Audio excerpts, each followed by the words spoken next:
आप फिजिक्स का चैप्टर पढ़ेंगे 10, जिस चैप्टर का नाम है न्यूटन के गति विषयक नियम संवेग। तो इस चैप्टर में जो सूत्र यूज होने वाले हैं वो यहाँ पर लिख दिए गए हैं, और यदि इनके अतिरिक्त और भी कोई सूत्र यूज होंगे तो उनको बाद में यहाँ पर लिख लिया जाएगा। तो यहाँ पर देखिए एफ के बारे में तो हम पहले ही सीख चुके हैं कि एफ क्या होता है, बल होता है, वी वेग होता है। यहाँ पर एक नई चीज आ गई है पी, ठीक है, जिसे हम संवेग कहते हैं। तो जो यहाँ पर यह P संवेग है तो P बराबर क्या होता है, mv के बराबर होता है, और F तो जानते ही हैं कि F बराबर ma होता है, और इस सूत्र का उपयोग हम पिछले कई चैप्टरों में भी कर चुके हैं। तो जो यहाँ पर यह संवेग है तो इस संवेग का मतलब क्या होता है, जैसे यदि कोई पिंड किसी वेग से फेंका जा रहा है, तो यदि हम इस पिंड का संवेग P पता करना चाहें तो हम कैसे पता करेंगे। पहले तो हमें यह पता होना चाहिए कि जो यह पिंड फेंका जा रहा है या चल रहा है तो यह पिंड किस स्पीड से चल रहा है। मान लेते हैं कि इसकी स्पीड v है, फिर देखेंगे कि इस पिंड का कुल वजन कितना है, मतलब इसका कुल द्रव्यमान कितना है।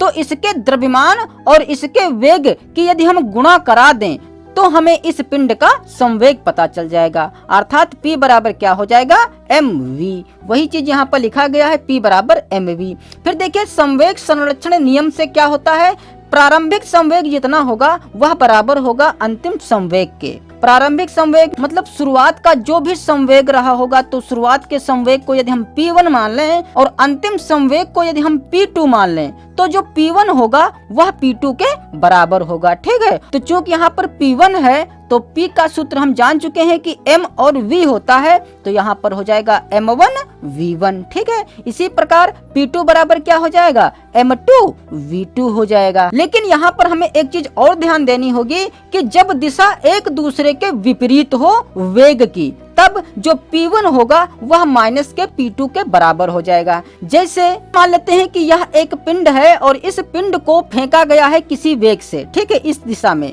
और यहाँ पर दीवार होने के कारण यह जो पिंड इस दिशा में फेंका गया है तो यह पिंड इस दीवार से टकराकर वापस आ जाता है किसी स्पीड से। तो यहाँ पर देखिए दिशा बदल गई, पहले इस दिशा में गेंद फेंका गया था और फिर टकराकर यह इस दिशा में वापस आ गया। तो यदि हम इस दिशा को प्लस लेंगे तब यह दिशा हो जाएगी माइनस की, या यदि हम इसे माइनस लेंगे तब यह प्लस की हो जाएगी दिशा। तो देखिए इसका प्रारंभिक क्या हो जाएगा, P1 हो जाएगा, ठीक है। P1 बराबर क्या हो जाएगा, M1 V1। तो इसे प्लस लेने पर यहाँ हमें प्राप्त होगा, और जब हम इस दिशा को माइनस में लेंगे तब इसका वेग माइनस का हो जाएगा, अर्थात जो इसका दूसरा संवेग होगा, अंतिम संवेग होगा, वह क्या हो जाएगा, M1, और V हो जाएगा माइनस का, तो माइनस का रखेंगे V2 इस प्रकार से, ठीक है। और यह माइनस हम यहाँ पर ना रखकर यहाँ पर रख सकते हैं। तो जो P1 होगा वह बराबर होगा माइनस के P2 के। अब यहाँ पर यदि हम P1 और P2 के मान रखेंगे तो हमें यह प्राप्त होगा M1 V1 बराबर माइनस का M2 V2, या इस माइनस M2 V2 को उठाकर इधर लाएंगे तो प्लस का M2 V2 हो जाएगा और इधर बचेगा 0, ठीक है। और चूंकि आंकिक प्रश्नों को जब हम हल करेंगे तो हमें जब संवेग प्राप्त होगा तो संवेग का मात्रक हम क्या रखेंगे, किलोग्राम मीटर प्रति सेकंड या न्यूटन प्रति सेकंड। और बल F का मात्रक तो जान ही चुके हैं कि न्यूटन होता है, वेग का मात्रक मीटर प्रति सेकंड, यम का मात्रक किलोग्राम। तो चलिए अब आंकिक प्रश्नों को हल करते हैं। तो देखिए पहले सवाल में कह रहा है कि 400 मीटर प्रति सेकंड की चाल से चलती हुई एक गोली बालू की थैली में धंसकर उसी में रह जाती है। गोली एवं थैली के द्रव्यमान क्रमशः 0.25 किलोग्राम तथा 4.75 किलोग्राम है। यदि थैली गति करने के लिए स्वतंत्र हो तो उसकी चाल ज्ञात कीजिए। तो जैसा कि सवाल में कहा जा रहा है कि 400 मीटर प्रति सेकंड की चाल से चलती हुई एक गोली, जैसे मान लेते हैं कि यह एक गोली और इस गोली की जो स्पीड है वह है 400 मीटर प्रति सेकंड, मतलब एक सेकंड में यह गोली 400 मीटर जा सकती है। और इस गोली का द्रव्यमान भी दे रखा है जो कि दिया हुआ है 0.25 किलोग्राम, क्योंकि सवाल कह रहा है कि गोली एवं थैली के द्रव्यमान क्रमशः 0.25 किलोग्राम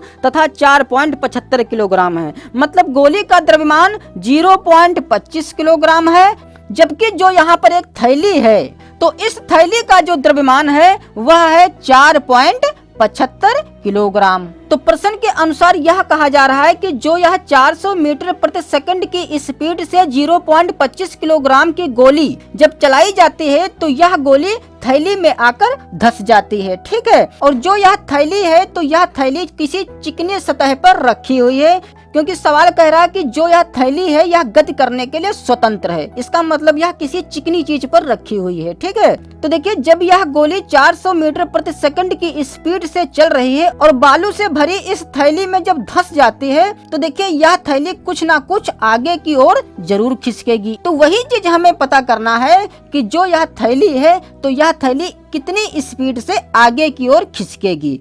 और यहाँ पर देखिए जो दिशा है वह एक ही दिशा है, मतलब इधर को यदि गोली जा रही है तो थैली भी इसी ओर ही रखी है। तो जब थैली गतिशील हो जाएगी तो थैली अगर बढ़ेगी भी तो इधर की ओर ही बढ़ेगी। कहने का मतलब है यह थैली वापस आकर इधर की ओर नहीं आ पाएगी, ठीक है। थैली आगे की ओर ही बढ़ेगी। इसका मतलब हम संवेग संरक्षण के नियम से यह सूत्र लगाएंगे P1 बराबर P2। यह P1 बराबर माइनस का P2 नहीं लगाएंगे। तो सबसे पहले तो हम प्रारंभिक संवेग पता कर लें, फिर अंतिम संवेग पता कर लें। तो चूंकि सवाल में पहले गोली दिया हुआ है, बाद में थैली दी हुई है, तो पहले गोली दिया हुआ है तो गोली का जो वेग है उसको हम v1 मान लें, ठीक है। और गोली का जो द्रव्यमान है उसको m1 मान लें। इसी प्रकार जो थैली की चाल होगी उसको v2 मान लें और जो थैली का द्रव्यमान होगा उसको m2 मान लें। तो यहाँ पर जो v1 है वह कितना है 400 मीटर प्रति सेकंड, और जबकि m1 कितना है तो इस गोली का द्रव्यमान है 0.25 किलोग्राम। तो इस प्रकार से हम प्रारंभिक संवेग पता कर सकते हैं। तो प्रारंभिक संवेग P1 बराबर क्या हो जाएगा m1 v1। अब देखते हैं कि इसका अंतिम संवेग कितना हो जाएगा जब यह गोली इसमें धंस जाएगी। तो जब यह 0.25 किलोग्राम की गोली इस थैली में धंस जाएगी तो जो इसका कुल द्रव्यमान हो जाएगा वह कितना हो जाएगा। देखिए पहले से जो इसका द्रव्यमान था वह था 4.75 किलोग्राम, ठीक है। लेकिन अब इसमें गोली भी धसी हुई है, इसका मतलब 0.25 ग्राम इसका वजन और बढ़ गया। तो हम इसमें जोड़ देंगे 0.25 ग्राम, मतलब कुल इसका जो वजन हो जाएगा वह हो जाएगा 5 किलोग्राम। तब यदि हम इसका P2 पता करें, मतलब दूसरा संवेग पता करें, तो दूसरा संवेग बराबर क्या हो जाएगा m2 v2। तो m2 कितना है 5 किलोग्राम और इसका वेग कितना हो जाएगा, वेग ही हमें पता करना है कि इसका वेग कितना हो जाएगा, मतलब हमें v2 फाइंड करना है, ठीक है। तो अब जब हम संवेग संरक्षण का यहाँ नियम लगाएंगे P1 बराबर P2, तब यहाँ से हम v2 का मान पता कर सकते हैं, ठीक है। तो यहाँ पर लिखेंगे जो पहले दिया है, तो दिया है v1 बराबर दिया हुआ है 400 मीटर प्रति सेकंड, और जो इसका द्रव्यमान m1 है वह है 0.25 किलोग्राम, और जो अंतिम द्रव्यमान m2 होगा वह कितना हो जाएगा 4.75 में हम 0.25 जोड़ देंगे, ठीक है। तब इसका कुल वजन कितना हो जाएगा, देखिए 4.75 में जब हम 0.25 जोड़ेंगे तो 0 10 का 0 हासिल 1 5 5.00 आ जाएगा। इसका मतलब डायरेक्ट हम सीधे 5 किलोग्राम लिख सकते हैं, ठीक है। और चूंकि हमें अंतिम वेग ज्ञात करना है, मतलब v2 बराबर क्वेश्चन मार्क, तो लिखेंगे संवेग संरक्षण नियम से। तो संवेग संरक्षण का नियम कौन सा लगाएंगे, यह वाला ना लगाकर यह वाला लगाएंगे, क्योंकि दिशा एक ही है। तो क्या हो जाएगा P1 बराबर P2, और P1 हम कैसे पता करेंगे m1 v1 बराबर P2 कैसे पता करेंगे m2 v2 की सहायता से, ठीक है। तो m1 का मान हमारे पास है 0.25 और v1 का मान है 400 बराबर m2 का मान हो गया 5 किलोग्राम और v2 का मान हमें ज्ञात करना है। तो यहाँ से v2 चूंकि हमें ज्ञात करना है तो v2 को इधर ही रोक दें, इस 5 को उठाकर इधर ले आएं। तो चूंकि यहाँ 5 गुणे में है, इधर आएगा तो बटे में हो जाएगा और इधर बचेगा सिर्फ v2 जिसे हमें ज्ञात करना है। तो अब इसे काट पीट लें, जितना आएगा वही हमारा आंसर हो जाएगा। तो चूंकि जब यह दशमलव कटेगा तो दशमलव के बाद 2 अंक हैं, इसलिए नीचे 2 जीरो बढ़ जाएंगे। तो इन 2 जीरो से यह जीरो कट जाए, फिर 5 अक्कम 5, 5 पचे 25। तो हमारे पास सब कुछ कट गया है, बचा है 5 और 4। इसका मतलब जो v2 का मान आएगा वह आएगा 5 चक्कू 20, और चूंकि v जो है चाल है और चाल का मात्रक मीटर प्रति सेकंड होता है, ठीक है। अतः यही हो जाएगा हमारा आंसर। अब इस दूसरे सवाल में कह रहा है कि किसी पिंड पर 10 न्यूटन का बल लगाने पर उसमें 2 मीटर प्रति सेकंड स्क्वायर का त्वरण उत्पन्न होता है, पिंड का द्रव्यमान ज्ञात कीजिए। मतलब हमें यम ज्ञात करना है। तो दूसरे सवाल में जो हमारे पास दिया है पहले तो वह लिख लें। तो देखिए सवाल कह रहा है कि किसी पिंड पर 10 न्यूटन का बल, तो यहाँ पर 10 न्यूटन का बल की बात की गई है। इसका मतलब बल को हम यफ से प्रदर्शित करते हैं, तो यफ दिया हुआ है 10 न्यूटन। तो बल तो 10 न्यूटन हो गया। फिर कह रहा है कि उसमें 2 मीटर प्रति सेकंड स्क्वायर का त्वरण उत्पन्न होता है। तो जो यहाँ पर ए है यह त्वरण ही होता है, ठीक है। इसका मतलब जो ए दिया हुआ है वह दिया हुआ है 2 मीटर प्रति सेकंड स्क्वायर। तो पूछा जा रहा है कि पिंड का द्रव्यमान ज्ञात कीजिए। तो द्रव्यमान को हम यम से प्रदर्शित करते हैं। इसका मतलब यम बराबर क्वेश्चन मार्क, ठीक है। तो चूंकि यहाँ पर देखिए यफ है, ए है, यम है, तो ऐसा कौन सा सूत्र है जिसमें ये तीनों चीजें आती हों? तो ऐसा यही सूत्र है, यफ बराबर एम ए। तो हम यही सूत्र लगाएंगे, तो यहाँ से हम यम का मान ज्ञात कर सकते हैं। तो लिखेंगे सूत्र एफ बराबर एम ए से। तो F का मान तो 10 न्यूटन है, तो इस F की जगह 10 रखेंगे। M का मान हमें ज्ञात करना है और A का मान 2 दिया है, तो गुणे में 2। तो चूंकि 2 गुणे में है, इधर आएगा तो बटे में हो जाएगा, तो यह हो जाएगा 10/2 बराबर यम। तो यहाँ से M बराबर 2 से इसे काट लें, 2 कम 2, 2 पंचे 10, तो यम बराबर आ गया 5। और चूंकि यम द्रव्यमान होता है और द्रव्यमान का मात्रक किलोग्राम, अतः यही हो जाएगा हमारा आंसर।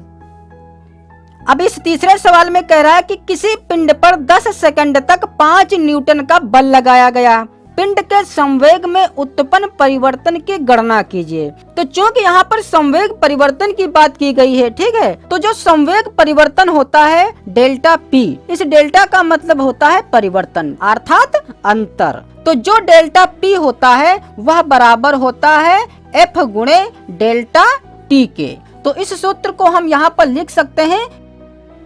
तो सवाल में हमारे पास दिया हुआ है, कह रहा है कि किसी पिंड पर 10 सेकंड तक, इसका मतलब टाइम दिया हुआ है जो कि दिया हुआ है 10 सेकंड। तो इसको हम डेल्टा टी ही मान लें, ठीक है। तो डेल्टा टी बराबर दिया हुआ है 10 सेकंड। फिर कह रहा है कि 10 सेकंड तक 5 न्यूटन का बल लगाया जा रहा है, मतलब जो यफ है बल वह है 5 न्यूटन। तो हमें संवेग में उत्पन्न परिवर्तन की गणना करना है, मतलब हमें डेल्टा पी ज्ञात करना है। तो लिखेंगे सूत्र डेल्टा पी बराबर यफ गुणे डेल्टा टी से। तो डेल्टा पी बराबर क्या हो जाएगा इस सूत्र की सहायता से? तो यहाँ यफ का मान कितना है 5 और डेल्टा टी का मान है 10, तो यह हो जाएगा 10 पंचे 50। और चूंकि यह डेल्टा पी है मतलब संवेग परिवर्तन है, और संवेग का मात्रक क्या होता है किलोग्राम मीटर प्रति सेकंड या न्यूटन प्रति सेकंड। तो इन दो मात्रकों में से हम कोई भी एक मात्रक यहाँ पर लिख सकते हैं, अतः यह हो जाएगा हमारा आंसर। और यहाँ से देखिए यदि यफ ज्ञात करना होता तब यफ बराबर क्या हो जाता, डेल्टा पी अपान हो जाता डेल्टा टी। अब देखिए इस चौथे सवाल में कह रहा है कि 50 किलोग्राम द्रव्यमान की एक वस्तु के वेग को 20 सेकंड में 1 मीटर प्रति सेकंड से 20 मीटर प्रति सेकंड करने के लिए कितने न्यूटन बल की आवश्यकता होगी। तो इस सवाल में पहले जो दिया है वह लिख लें। तो देखिए सवाल कह रहा है कि 50 किलोग्राम द्रव्यमान की एक वस्तु, मतलब किसी वस्तु का 50 किलोग्राम का द्रव्यमान है, और द्रव्यमान को हम यम से प्रदर्शित करते हैं। तो यम बराबर दिया हुआ है 50 केजी। और फिर कह रहा है कि एक वस्तु के वेग को 20 सेकंड में, मतलब यहाँ पर टाइम दिया हुआ है जो कि दिया हुआ है 20 सेकंड, और टाइम यानी समय को हम टी से प्रदर्शित करते हैं। तो टी बराबर 20 सेकंड दिया हुआ है। फिर कह रहा है कि 1 मीटर प्रति सेकंड से 20 मीटर प्रति सेकंड करने के लिए कितने न्यूटन बल की आवश्यकता होगी। मतलब यहाँ पर हमें बल को ज्ञात करने के लिए कहा जा रहा है, और बल को हम यफ से प्रदर्शित करते हैं, तो यफ हमें ज्ञात करना है, ठीक है। तो यहाँ पर देखिए 1 मीटर प्रति सेकंड और 20 मीटर प्रति सेकंड ये दोनों चाल हैं। यह है प्रारंभिक चाल और यह है अंतिम चाल। और हम चैप्टर 4 में सीख चुके हैं कि प्रारंभिक चाल को हम u से प्रदर्शित करते हैं और अंतिम चाल को हम v से प्रदर्शित करते हैं। तो u जो यहाँ पर दिया हुआ है वह है 1 मीटर प्रति सेकंड, और जो अंतिम वेग v है वह दिया हुआ है 20 मीटर प्रति सेकंड। तो यफ ज्ञात करने के लिए हम जानते हैं कि यफ बराबर MA होता है, तो हमें यम की भी जरूरत है और ए की भी जरूरत है। तो यम तो हमारे पास दिया हुआ है 50 किलोग्राम, लेकिन हमारे पास ए नहीं है। तो सबसे पहले तो हम ए पता कर लें। तो हम चैप्टर 4 में सीख चुके हैं कि जो ए होता है वह V minus you upon T के बराबर होता है, क्योंकि जो गति की पहली समीकरण हम पढ़े थे तो गति की पहली समीकरण क्या होती थी, V बराबर U प्लस ए टी। तो यहाँ से ए का मान क्या हो जाएगा, u उठाकर इधर लाएंगे तो माइनस का हो जाएगा, तो v माइनस यू, और t चूंकि गुणे में है इधर आएगा तो बटे में हो जाएगा। तो यहाँ से a बराबर क्या प्राप्त हो जाएगा, v minus you upon T. तो सबसे पहले हम a पता कर लें, फिर इस सूत्र में a और m का मान रखकर गुणा करा देंगे, हमारा आंसर आ जाएगा। तो लिखेंगे गति की प्रथम समीकरण से। तो गति की प्रथम समीकरण या तो डायरेक्ट हम a बराबर v minus you upon T लिख दें, या यह वाला सूत्र रख दें v बराबर u प्लस ए टी। बाद में हमें a का ही मान ज्ञात करना होगा तो हम यही रख सकते हैं, ठीक है। तो चूंकि हमें a ज्ञात करना है तो a बराबर क्या हो जाएगा, v का मान है 20, तो 20 माइनस u का मान है 1, तो 1 और बटे में रखेंगे t जो कि है 20। तो यह हो जाएगा 20 में से 1 घटाएंगे 19 बचेगा, तो 19 बटा 20 हो जाएगा, ठीक है। तो a का मान आ गया 19 बटा 20 मीटर प्रति सेकंड स्क्वायर, क्योंकि a त्वरण है और त्वरण का मात्रक क्या होता है, मीटर प्रति सेकंड स्क्वायर। तो a का मान तो पता चल गया और m का भी मान हमारे पास है, तो लिखेंगे इसलिए f बराबर MA से। तो यहाँ से f बराबर क्या हो जाएगा, m का मान है 50 किलोग्राम और गुणे a का मान अभी आया है 19 बटा 20।